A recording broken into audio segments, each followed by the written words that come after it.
നമസ്കാരം. സോഡിയാക് മീഡിയയിലേക്ക് എല്ലാ പ്രേക്ഷകർക്കും സ്വാഗതം. 2024 ഒക്ടോബർ മാസത്തെ മകർ നക്ഷത്രക്കാരുടെ നക്ഷത്രഫലം ഒന്ന് പരിശോധിച്ച് നോക്കാം. മകവും പൂരം ഉത്രത്തിക്കാരും ചിങ്ങക്കൂറാണ്. അപ്പോൾ ചിങ്ങക്കൂറുകാരെ സംബന്ധിച്ച് 10ാം ഭാവത്തിലാണ് വ്യാഴം സഞ്ചരിക്കുന്നത്. 9ാം ഭാവത്തിലായിരുന്നു വ്യാഴം, ഇപ്പോൾ 10ാം ഭാവത്തിലാണ് സഞ്ചരിക്കുന്നത്. അപ്പോൾ ചന്ദ്രലഗ്നാധിപതിയായിരിക്കുന്ന സൂര്യൻ ഈ 17ാം തീയതിയാണ് കന്നി രാശിയിലേക്ക് മാറുന്നത്.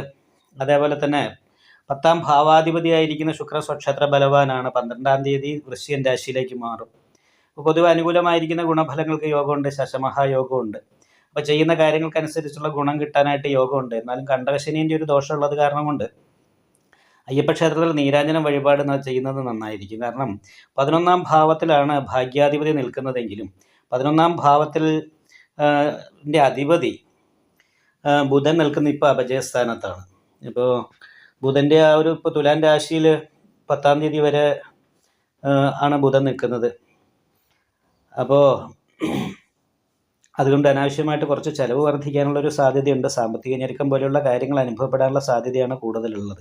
അഷ്ടമത്തിൽ രാഹു നിൽക്കുന്നതാണ് നടുവേദന പോലെയുള്ള രോഗാവസ്ഥ കാര്യങ്ങൾ, സാമ്പത്തിക ഞെരുക്കം, ഇങ്ങനെയുള്ള കാര്യങ്ങൾക്ക് യോഗമാണ്.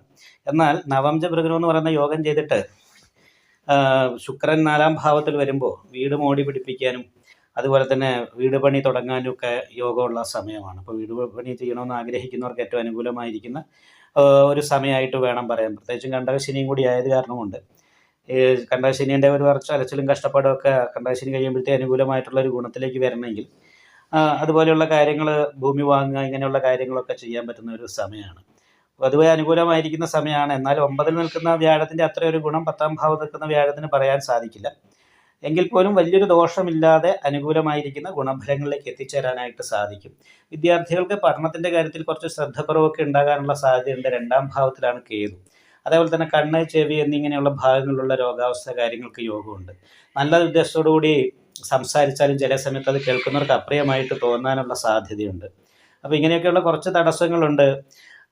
എങ്കിലും സ്വയം മുന്നിട്ടിറങ്ങി ചെയ്യുന്ന കാര്യങ്ങൾക്കൊക്കെ വിജയിക്കാനായിട്ട് യോഗമുണ്ട്. അതുമാത്രമല്ല, കന്യായാം പരദേശക എന്ന് പറയുന്ന യോഗം ചെയ്ത് കന്യരാശിയിൽ ചന്ദ്ര ലഗ്നാധിപതി നിൽക്കുന്നത് കൊണ്ട് വീട് വിട്ട് അന്യദേശത്ത് തൊഴിലെടുക്കുന്നതിന് വേണ്ടിയോ വിദ്യാഭ്യാസത്തിനോ യാത്ര ചെയ്യാനായിട്ട് സാധിക്കുന്ന സമയമാണ്.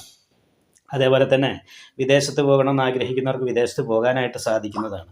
നല്ല സഹായങ്ങളൊക്കെ കിട്ടാനായിട്ട് യോഗമുള്ള ഒരു സമയമാണ്. അപ്പം നമ്മൾ പ്രതീക്ഷിക്കുന്നവരിൽ നിന്നും പ്രതീക്ഷിക്കുന്ന രീതിയിലുള്ള സഹായങ്ങളും സഹോദര ഗുണമൊക്കെ അനുഭവത്തിൽ വരാനായിട്ട് യോഗമുണ്ട്.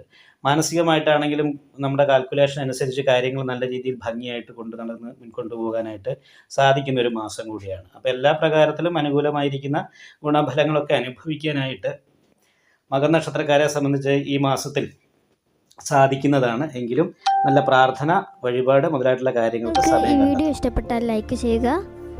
നിങ്ങളുടെ അഭിപ്രായങ്ങൾ കമൻറ്റ് ചെയ്യാം. ജ്യോതിഷവുമായി ബന്ധപ്പെട്ട കൂടുതൽ കാര്യങ്ങൾ അറിയാൻ ഈ ചാനൽ സബ്സ്ക്രൈബ് ചെയ്യുക. ഞങ്ങളുടെ ഓൺലൈൻ കൺസൾട്ടൻസി നമ്പർ താഴെ ഡിസ്ക്രിപ്ഷൻ ബോക്സിൽ കൊടുത്തിട്ടുണ്ട്. ആവശ്യമുള്ളവർക്ക് കോൺടാക്റ്റ് ചെയ്യാവുന്നതാണ്.